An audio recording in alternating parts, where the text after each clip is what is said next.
এই দানের বদলায় বিটিকে দিও আল্লাহ এ সুন্দর একটা স্বামী,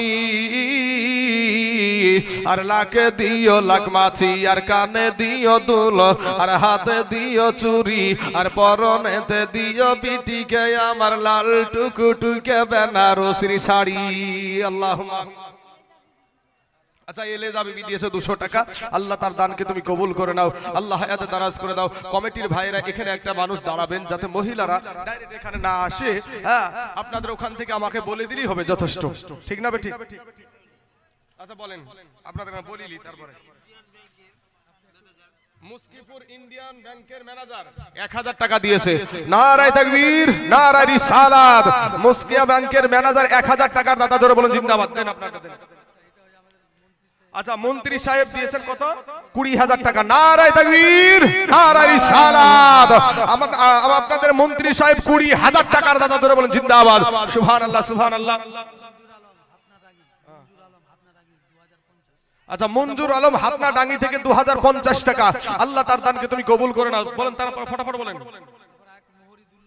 হ্যাঁ আর এক মোহরি সাহেব দুল্লুপুরে বাড়ি 2000 টাকা, আর আছে আর একজন দিয়েছে 2000 টাকা। আচ্ছা দোয়া তো অবশ্যই করবো, না দোয়া করে নাম মনে কি ইনশাআল্লাহ দোয়া তো করবই, হ্যাঁ তবে আমার মানুষগুলা একটু ওয়াজ শোনার জন্য আকাঙ্ক্ষিত হয়ে আছে, ঠিক না ঠিক? হ্যাঁ ওয়াজ শোনার জন্য মানুষগুলো আকাঙ্ক্ষিত হয়ে আছে, একটু ওয়াজ করি তারপরে ইনশাআল্লাহ। মাদ্রাসা তো দানের উপরই চলে, ঠিক না ঠিক? মাদ্রাসায় কোনো প্রধানমন্ত্রী মুখ্যমন্ত্রী বাবাজি সরকারি ফান্ডে থেকে কোনো টাকা পয়সা মাদ্রাসায় দেয় না।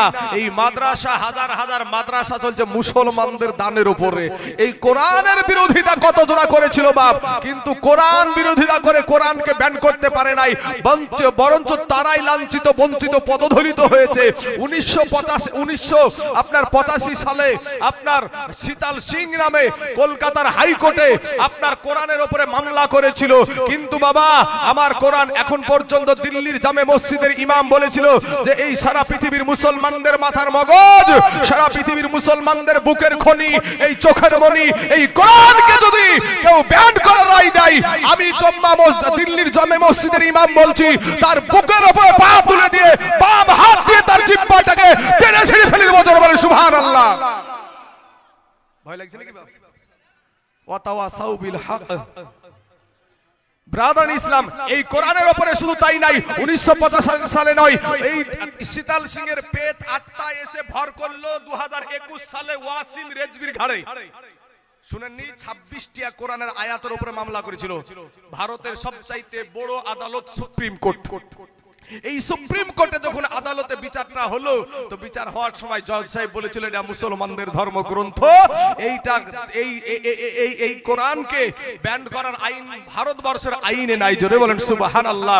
বলেছিল এই ওয়াসিম সরকার শোন, একটা জাতির উপরে তুই যখন আঘাত হানিছিস, কারণ কোরআন হচ্ছে আমাদের বুকের খনি, কথা ঠিক না ঠিক? কোরআন হলো আমাদের চোখের মনি, মাথার মগজ। এই কোরআনের বিরুদ্ধে যারা কথা বলবে তাদেরকে ছেড়ে দেব নাকি? ছেড়ে দেব? লাড়ু খাওয়াবো, লাড়ু, বুঝেন না বাবাজি আমার শোনা ভাই? আমাদের কোরআনে নাকি বলা আছে এই কিছু বদমাইশ উঠেছে, বুঝতেছেন না? আগাছা আমাদের কোরআনকে বলছে যে যেখানে পাবা সেখানেই কোরআন হত্যা করো। কোরআন হচ্ছে আটলান্টিক মহাসাগর, সেই কোরআনকে আটলান্টিক মহাসাগরের নিচে যেতে ভাই সময় লাগে 10 মিনিট। কথার কথা এটা বোঝার জন্য বলছি যে কোরআন আপনার আটলান্টিক মহাসাগরের নিচে যেতে সময় লাগে 10 মিনিট। এখন ওই নিচে গিয়ে আপনার হীরা মণিমুক্তা পাওয়া যাবে, তো এখন নিচে যেতে লাগবে কয় মিনিট? 10 মিনিট। তো এবার এটা বোঝানোর জন্য বলছি আমি। তো এবার আমি যদি তাইজুল ইসলাম গিয়ে ভাই তাইজুল ইসলাম আমি যদি যাই ওই আটলান্টিক মহাসাগরে লাখটাকে চেপে ধরে তুলে মারলাম ডুব, যেতে সময় লাগবে 10 মিনিট, আসতে সময় লাগবে 10 মিনিট 20 মিনিট, আমি বেঁচে থাকবো না পটল তুলবো গো? পটল তুলবো। কারণ এই আটলান্টিক মহাসাগরের নিচে যেতে হলে ডুবুরি সাজতে হবে, ঠিক না ঠিক? আমার মতন তাইজুল ইসলাম লাখ ধরে যখন ডুব মারবো, ও ডুব মারাই সারা আর জীবিত উঠতে হবে না। তো কোরআন হলো আটলান্টিক মহাসাগরের চাইতে গভীর, সেই কোরআনকে যদি ব্যাখ্যা করতে হয় সেই জ্ঞানের দরকার আছে। কোনো গাইনিয়া এই কাজ করতে পারবে না, কোন গান করা মাল বলছে দেখছেন না গান করা মাল। হ্যাঁ বাবাজি, কোরআনের বিরুদ্ধে কথা বলবার আমাকে চুপ হয়ে থাকতে হবে। যার নাম হলো ওয়াসিম সরকার, ওর কোনো নাই দরকার আমাদের দেশে বিজেপি নেতা একটা। এদেরই পেতাত্তা বাবাজি, এদেরই পেতাত্তা আরো অনেক রয়েছে। কোরআনকে ব্যান করার চেষ্টা করেছিল, কিন্তু কোরআন হলো আল্লাহর কালাম, কোরআনের হেফাজতকারী হলো আমার আল্লাহ।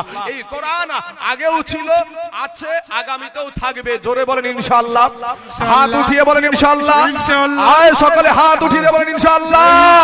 কোরআনের জন্য আমরা জীবন দিতে রাজি আছি তো ইনশাআল্লাহ, জোরে বলুন। অনেকে হাত উঠালো না, এরা ভাবছে ভাই আমি খুব চালাক। অনেকে হাত তুললেন না, চালাক এক মুড়ল। মুড়ল বুঝেন আপনারা, বিচার টিচার করে।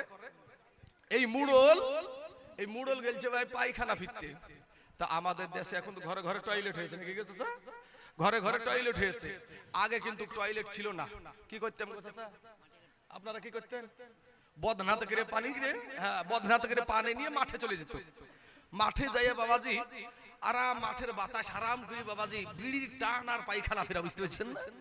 তো আরাম করে পায়খানা টাইখানা মুড়ল ফিরেছে। ফিরার পরে পানি খরচ যখন করতে যাচ্ছে, তো পানি খরচ করতে যে দেখছে ভাই বদনার ভিতরে একটুটা পানি নাই।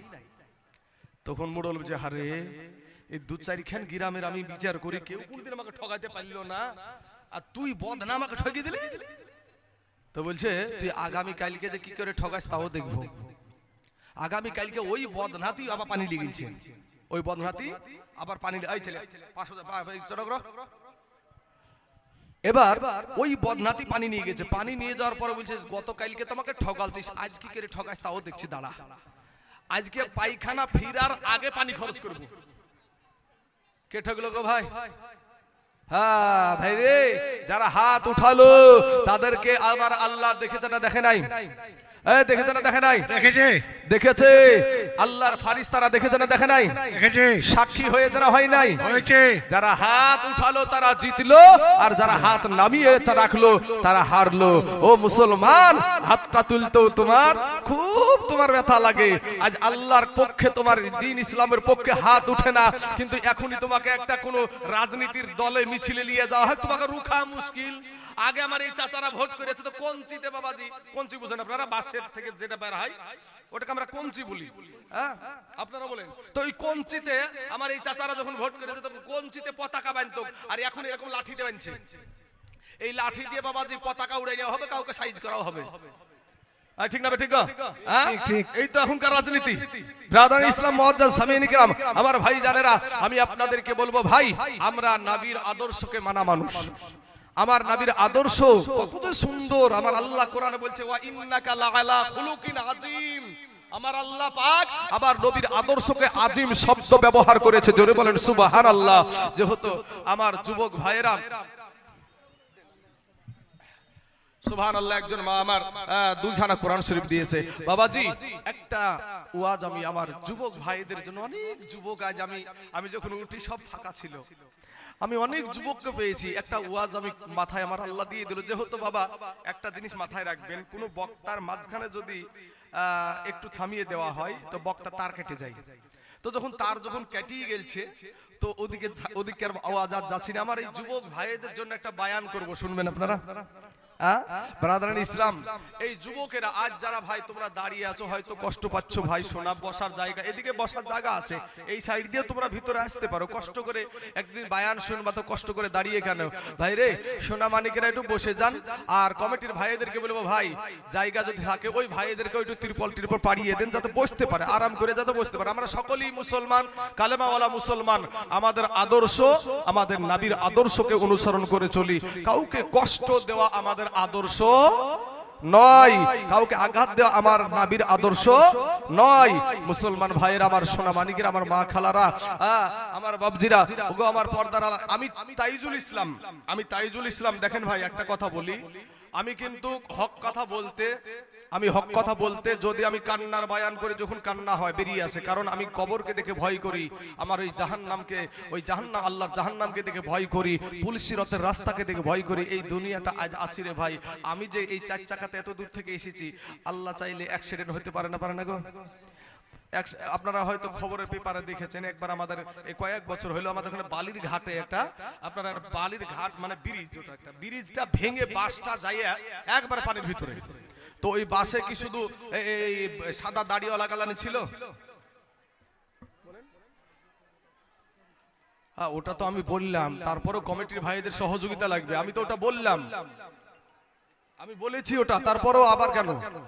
কমিটির ভাইদের সহযোগিতা লাগবে, ভলেন্টিয়ার ভাইদেরকে একটু সহযোগিতা করতে হবে। যে পিছনে যে ভাইরা কষ্ট করে দাঁড়িয়ে আছে তাদেরকে বলবো, ভাই ভিতরে অনেক সাদা ফাঁকা জায়গা আপনারা দেখতে পাচ্ছেন, কেন কষ্ট করে দাঁড়িয়ে থাকবেন?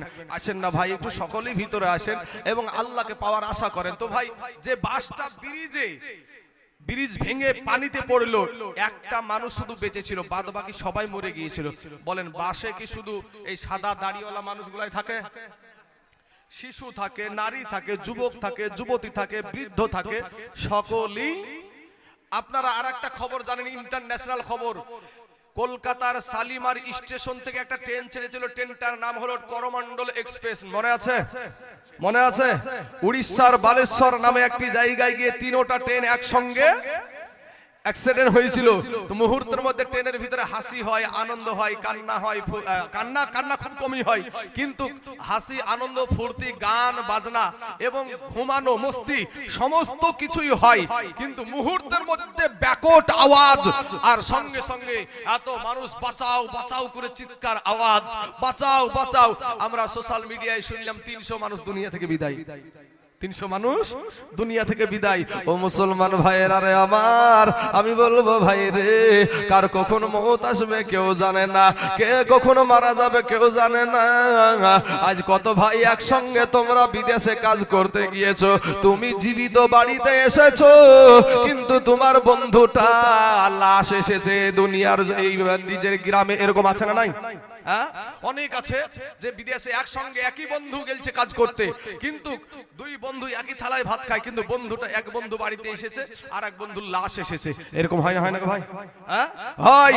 এই চাচা আমার কত বন্ধুর সাথে বাজারে গেছে, হাটে গেছে, দোকানে গেছে, আড্ডা মেরেছে, কিন্তু আজকে চাচা আছে, এই চাচার কত বন্ধু দুনিয়া থেকে চলে গেছে, ঠিক না বেঠিক? তাহলে ভাই আসার সিরিয়াল আছে, যাওয়ার কোন সিরিয়াল নাই, যাওয়ার কোন সিরিয়াল নাই। কবরেরি কি আযাব গো বন্ধু, ও মা খালারা কি বলিব গো যন্ত্রণা,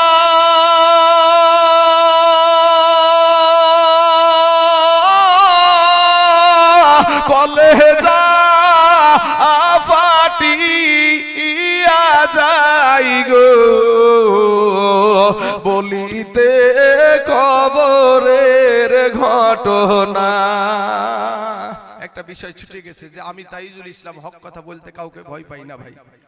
আজকে যখন আমাকে থামিয়ে দেওয়া হলো, সেই সময়টাতে আমি ভেবেছিলাম, কিন্তু দেখেন আমার আদর্শ দেখেন, ওনারা কিন্তু কথা বললেন ঠিকই, কিন্তু তার মাঝখানে ক্ষমা চেয়েছে না চাইনি? আর ক্ষমা চাইলে আমার নবী ক্ষমা করেছে না করেনি? আমার নবীজির চাচার কলেজাকে চিবিয়ে খেয়েছিল হিন্দা নামে একজন ব্যক্তি। তো আমার নবীর কাছে যে যখন ক্ষমা চাইলেন, আমার নবী তখন ক্ষমা করে দিয়েছিলেন। জোরে বলেন সুবহানাল্লাহ। ভাই শোনা, তো সেই নবীর আদর্শ আমাদের ভিতরে আছে, তার জন্য আমরা কি করি? ক্ষমা করতে ভালোবাসি, আমরা ক্ষমা করতে ভালোবাসি। আমরা উগ্রপন্থী নয়। উগ্রপন্থী তারাই যারা জোর করে আমার মুসলমান ভাইদেরকে জয় শ্রীরাম স্লোগান দেওয়ার জন্য মারপিট করে, কথা ঠিক না বেটি?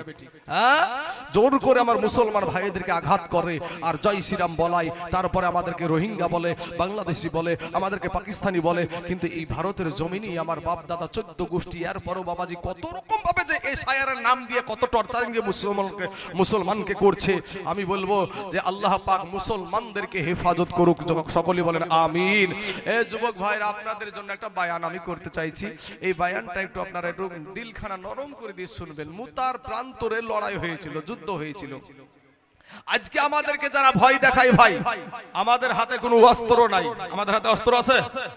আমাদের হাতে কোনো অস্ত্র নাই, আমাদের কোনো বন্দুক নাই, আমাদের কোনো রকমের কোনো আঘাত করা কোনো জিনিস নাই, কিন্তু আমাদের জন্য, এই মুসলমানদের জন্য রাস্তার পাথর আছে, কথা ঠিক না ঠিক? বদরের প্রান্তরে আমার আল্লাহ খেজুরের ডালকে তরবারি বানায়া দিয়েছিল, জোরে বলেন সুবহানাল্লাহ। তো আমার বাবাজি, আমার ভাই জানেরা, আমার আব্বা জানেরা, মুতার প্রান্তরে লড়াই হবে, যুদ্ধ হবে। কাফেরদের সৈন্য হলো ভাই 1 লক্ষ, আর মুসলমানদের সৈন্য হলো মাত্র 3000। কয় হাজার? কথা বলেন, কয় হাজার? 3000। ওদিকে 1 লক্ষ আর এদিকে 3000। বুঝছেন তো? একটু বুঝেন, একটু বুঝেন। এমন বোঝা বুঝিয়েন না যে আমার মেশিন যতক্ষণ চলবো আমি বলবো বক্তা আনার জন্য আঁকাবাক যেন করবেন না। হ্যাঁ, আমি বলবো মেশিন চলছে তো, আমি আমার দর্শক দেখে আমি আনন্দে বাবাজি আমার ভিতরটা আনন্দিত হয়ে গেছে, খুশি হয়ে গেছে। এর জন্য বক্তা যখন খুশি হয় এমনি বলতে ভালো লাগে। আবার এমনও কিছু জায়গা আছে বাবাজি 22 মণ মুখখান পাথর করে আপনার এই পাশে কার লোকগুলো বসে থাকো, তখন চাচা আর ভালো লাগে না বলতে, বুঝলেন না? তো বাবাজি, সোনামানিকের আমার ভাই জানেরা, আমি আপনাদেরকে বলি যে 1 লক্ষ ওদিকে আপনার কাফেরদের সৈন্য, আর এইদিকে মুসলমানদের সৈন্য হলো মাত্র 3000। কয় হাজার? এই 3000-এর সৈন্যর ভিতরে আমার নবীজি, আপনার নবী, আমার নবী 3 জনকে সেনাপতি বানালেন। প্রথম নম্বরে বললেন, কোথায় আমার পালিত পুত্র যায়েদ, দাঁড়িয়ে যাও। সঙ্গে সঙ্গে দাঁড়িয়ে গেলেন। এ তো আমাদের মতো না যে বারবার বলার পরেও শুনবে না। নবীজির জবান থেকে কথা বলতে দেরি হতো, কিন্তু সাহাবাদের মানতে দেরি হতো না, জোরে বলেন সুবহানাল্লাহ। সেই আদর্শ এমনি তার দুনিয়ার বুকে জান্নাতের সার্টিফিকেট এমনি এমনি পাই নাই। তোমার আমার মতো মাস্তানি করে, আরে ভাই, মাস্তানি করে আল্লাহ পাওয়া যায় না, নবী পাওয়া যায় না। কান্না করে আল্লাহ পাওয়া যায়, নবী পাওয়া যায়, দোয়া পাওয়া যায়। হ্যাঁ, তো 3 জনকে আপনার সেনাপতি বানালেন। প্রথম নাম্বার হলো যে নবীজির পালিত পুত্র যায়েদ সঙ্গে সঙ্গে লব্বাইক ইয়া রাসূলুল্লাহ বলে দাঁড়িয়ে গেলেন। তারপরে বললেন, কোথায় আমার চাচাতো ভাই জাফর বিন আবু তালিব, দাঁড়িয়ে যাও। সঙ্গে সঙ্গে লব্বাইক ইয়া রাসূলুল্লাহ বলে দাঁড়িয়ে গেলেন। তারপরে বললেন, কোথায় আমার সাহাবী আব্দুল্লাহ ইবনে রাওহা, দাঁড়িয়ে যাও। সঙ্গে সঙ্গে দাঁড়িয়ে গেলেন। নবীজি আবার বলছেন, তোমরা 3 জন বাড়িতে চলে যাও, বাড়িতে গিয়ে সালাম করে এসো। এখানে কারো বুঝতে বাকি রইল না, যুদ্ধের ময়দানে সেনাপতি লাগে 1 জন, আমার নবী বানায় আছে বাবা 3 জন। আমার নবীজি জানে গো, এই 3 জনের ভিতরে 1 জন বাড়ি ফিরবে না। যায়েদ একটা ডাক দিয়ে বলছেন, ইয়া রাসূলুল্লাহ, ইয়া হাবিবাল্লাহ, নবী গো, আমার আব্বা জান আমাকে যুদ্ধের ময়দানের সেনাপতি বানায়া দিয়েছে গো নবী। আমার মা আয়েশা ঘরে বসে শুনতে পেয়ে যাবে, আমার যাবার কোনো প্রয়োজন নাই। বাবা, দ্বিতীয় সেনাপতি যার নাম হলো জাফর বিন আবু তালিব, বাবারে নবীজির চাচাতো ভাই, উনি বাড়িতে চলে গেলেন। বিবিকে সালাম দিয়ে বলছে, প্রাণের বিবি,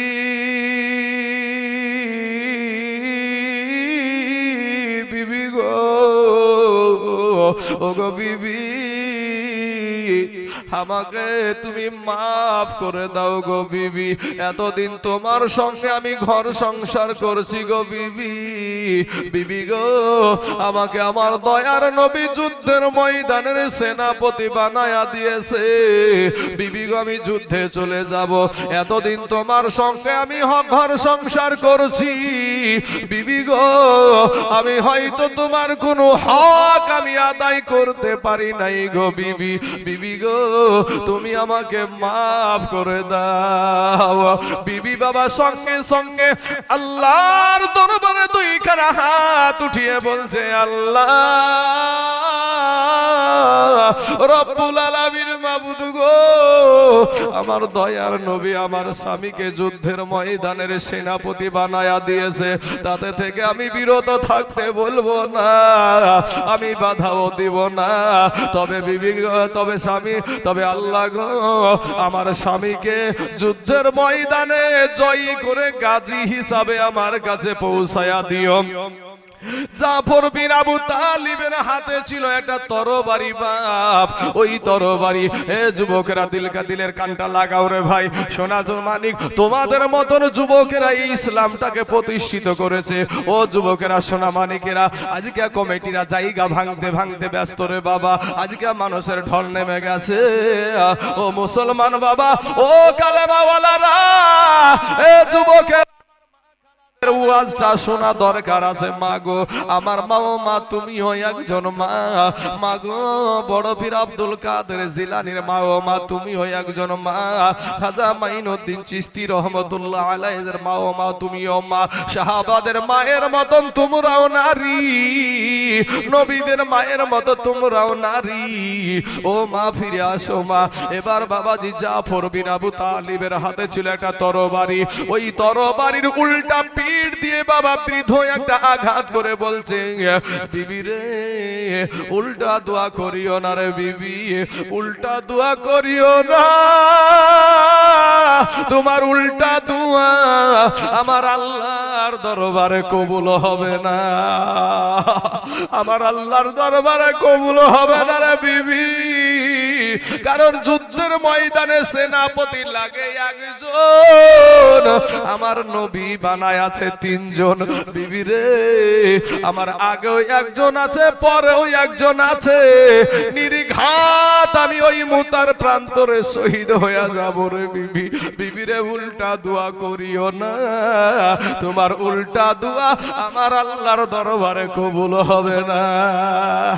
বিবি রে, আমার ছোট ছোট সন্তানগুলা রেখে যাচ্ছি, এই সন্তানগুলাকে আমি যেই রাস্তায় যাচ্ছি জীবন দিতে, আমার সন্তানগুলাকেও তুমি ওই রকম ভাবে মানুষ করিও। জোরে বলেন সুবহানাল্লাহ।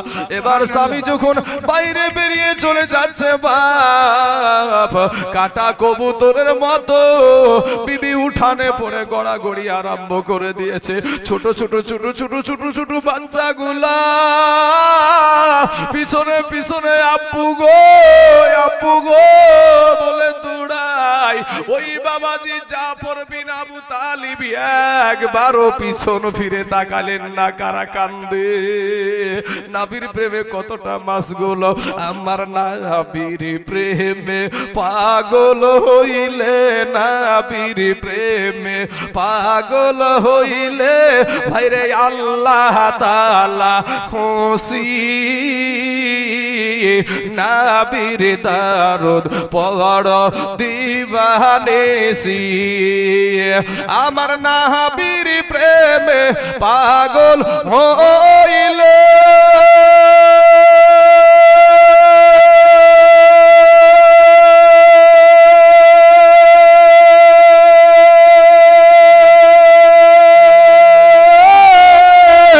আমার আল্লাহ পাকের দিদার মিলে গো। কিরে মাইকম্যান ভাই, একটানি বক্স গেল নাকি? একটানি বোধহয় বক্স চলে গেছে। এই ভাই বক্স ঠিক কর আগে, বক্স ঠিক তো আমরা খেলতে পারবো না, খেলতে পারবো না, বক্স বন্ধ হয়ে গেছে। তাড়াতাড়ি বক্স ঠিক করেন ভাই যান। হ্যাঁ বাবাজি, আর টান দেবো না, আর টান দেবো না, যেহেতু আমাকে যদি বক্স বন্ধ হয়ে গেলে আমি শেষ, কারণ আমার তো একদিনের কাজ না। বক্স বন্ধ হয়ে গেলে আমার কোনো কাজ নাই। তো বাবাজি আমার সোনা মানিকেরা, ও বক্স ঠিক হবে না? হবে? বক্স ঠিক হয়ে যাবে ভাই। একটা এইসব জিনিস, একটা জিনিস মেশিনের জিনিস হইতেই পারে এরকম। তো যাই হোক বাবাজি আমার সোনা মানিকের, আমার ভাই জানেরা, আমার নবীর প্রেমে মাশগুল হয়ে গেছে। সন্তানেরা বাবা বাবা বাবা করে ডাকে যে আব্বু গো, আব্বু গো, একবারও তাকাচ্ছেন না। নবীর কথাতে সাড়া দিয়েছে, নবীর জন্য জীবন দিতে যাবে। তারা ছিল যুবক, নওজোয়ান। আর একটা সাহাবী যার নাম হলো আব্দুল্লাহ ইবনে রাওহা, 3 নাম্বার সেনাপতি। উনি নতুন বিবাহ করেছে, নতুন ফুলসজ্জার রাত্রি, বাসর সজ্জার রাত্রি নবীজি সেনাপতি বানায়া দিয়েছে। বাড়িতে গিয়ে বাড়ির ভিতরে প্রবেশ করে নাই, বাহির থেকে দেখে বিবি কোরআন তেলাওয়াত করছে। বিবিকে সালাম দিয়ে বলে, বিবি গো, কোরআন তেলাওয়াতটা একটু বন্ধ করো, আমি তোমার স্বামী এসেছি। এবার ডাক দিয়ে বলে, বিবি রে, ও বিবি, তোমাকে আমি নতুন বিবাহ করেছি। বিবি রে, কোনো হক আমি তোমার আদায় করতে পারি নাই গো বিবি। বিবি গো, তুমি আমাকে মাফ করে দাও। আমাকে আমার দয়ার নবী যুদ্ধের ময়দানের সেনাপতি বানায়া দিয়েছে। বিবি একটা ডাক দিয়া বলে, স্বামী স্বামী গো, আপনাকে দয়ার নবী যুদ্ধের ময়দানের সেনাপতি বানায়া দিয়েছে, তাতে থেকে আমি বিরত থাকতে বলবো না, তাতে থেকে আমি বাধাও দিব না। বিবি রে, ওরে স্বামী গো, আমি আপনাকে বাধা দেব না, তবে স্বামী গো আপনার সঙ্গে আমি নতুন বিবাহ হয়েছে, আপনি একটা বার আপনি আমার বাড়ির ভিতরে আসেন। স্বামী একটা ডাক দিয়া বলে, বিবি আমি বাড়ির ভিতরে যাব না, আমি বাড়ির ভিতরে গেলে তোমাকে দেখলে আমার মনে প্রেম জাগবে, ভালোবাসা জাগবে, বিবিরে যুদ্ধে যেতে মন চাইবে না। বিবি গো আমি ভিতরে যাব না। বিবি একটা ডাক দিয়া বলে, এ মা খালারা শুনেন, আপনারাও নারী তারাও নারী। ওই মহিলা বলেছিল, স্বামী গো খোদার কসম কিরা বলি গো স্বামী, আপনি যদি বাড়ির ভিতরে আসেন আপনাকে কোনো প্রেম নিবেদন করব না, কোনো ভালোবাসা নিবেদন করব না। স্বামী গো আপনার সঙ্গে আমার নতুন বিবাহ হয়েছে, ভালো করে এখনো আপনাকে একটু দেখি নাই, কোন রকমের একটু দেখেছি, আমি একটা নজর শুধু আপনাকে দেখে রাখতে চাই, কাল কিয়ামতের মাঠে যেন আপনাকে স্বামী রূপে চিনে নিতে পারি। স্বামী একটা ডাক দিয়ে বলছে, বিবি রে চিন্তা করো না, চিন্তা করিও না, তুমি যদি ধৈর্য ধারণ করে দুনিয়া করতে পারো, ও বিবি কাল কিয়ামতের মাঠে না আমার আল্লাহ পাক তোমাকে আমাকে জান্নাতের ভিতরে স্বামী স্ত্রী হিসাবে পরিচয় করায়া দিবে। জোরে বলেন সুবহানাল্লাহ। বাবা রে, এবার যুদ্ধের ময়দানে চলে গেল। এবার কাফেরেরা গর্জন দেয়, এ বাবারা কাফেরদের গর্জনে মাথা আপনার জমিন কাঁপতেছে, কিন্তু মুসলমানেরা পালানোর ব্যক্তি না রে বাবা। ওই যুদ্ধেও জয়ী হয়েছিল 1 লক্ষ কাফেরদের সাথে 3000 মুসলমানের জয়। জোরে বলেন না সুবহানাল্লাহ। এ বাবারা, এ মুসলমান একেবারে কাল বৈশাখী ঝড়ের মতন গতিতে জাইদ আপনার তরবারি চালাতে আরম্ভ করে দিল। মুসলমান ভাই গো, একটা সময় বাবা কাফেরেরা জাইদকে ঘেরাও করে ফেলেছে, এমন সময়তে জাইদ বাবা শহীদ হয়ে গেল, আমার নবীজির পালিত পুত্র শহীদ হয়ে গেল। এবার জাফর বিন আবু তালিব, আমার নবীজির চাচাতো ভাই জাফর বিন আবু তালিবের হাতে তরবারি, ইসলামের পতাকা বাবা একেবারে কলা গাছ ঝুড়া করে ঝুড়তে ঝুড়তে ঝুড়তে ঝুড়তে ঝুড়তে ঝুড়তে ঝুড়তে রে বাবা একটা সময় জাফর বিন আবু তালিবকে পিছন থেকে বাবা আঘাত করলো, 1 হাত কেটে জমিনে পড়ে গেল রে বাবা। আবার দ্বিতীয় হাতে যখন আঘাত, দ্বিতীয় হাতখানাও কেটে জমিনে পড়ে গেল। এবার বাবাজি জাফর বিন আবু তালিব চিন্তা করছে, আমি তো এখন শহীদ হয়ে যাব। পাশের একটা সাহাবীকে ডাক দিয়া বলছে, ওগো আল্লাহর নবীর সাহাবী, দয়ার নবীকে বলি, ওগো আমি জাফরের 2 হাত কাটা, 2 পা কাটা, তারপরেও ইসলামের পতাকা মাটিতে পড়তে দিই না। জোরে বলেন না একবার সুবহানাল্লাহ। 2 জন সাহাবী দৌড়ে গিয়ে দেখছে বাবা জাফরের 2 হাত কাটা, 2 পা কাটা, ইসলামের পতাকাটা মুখে কামড় দিয়া ভাই উঁচা করে রেখে দিয়েছে। জোরে বলেন সুবহানাল্লাহ। এ মুসলমান ভাই, এ কালেমা ওয়ালারা, নবী ওয়ালারা ভাইয়েরা, রে কোরআন ওয়ালারা ভাই, আজকে সারা পৃথিবীর জমিনে, আজকে সারা পৃথিবীর কাফেরদের একটাই স্লোগান, মসজিদ ভেঙে দাও, মাদ্রাসা ভেঙে দাও, কোরআনকে পুড়িয়ে দাও, ইসলামকে মিটায়া দাও। ও মুসলমান যুবক, এই ভারতের জমিনে কত মাদ্রাসায় কত মসজিদে বুলডোজার চালালো যোগী আদিত্যনাথ, এই নরেন্দ্র মোদী বাবাজি, এরপরেও কি মসজিদ শেষ হয়েছে নাকি?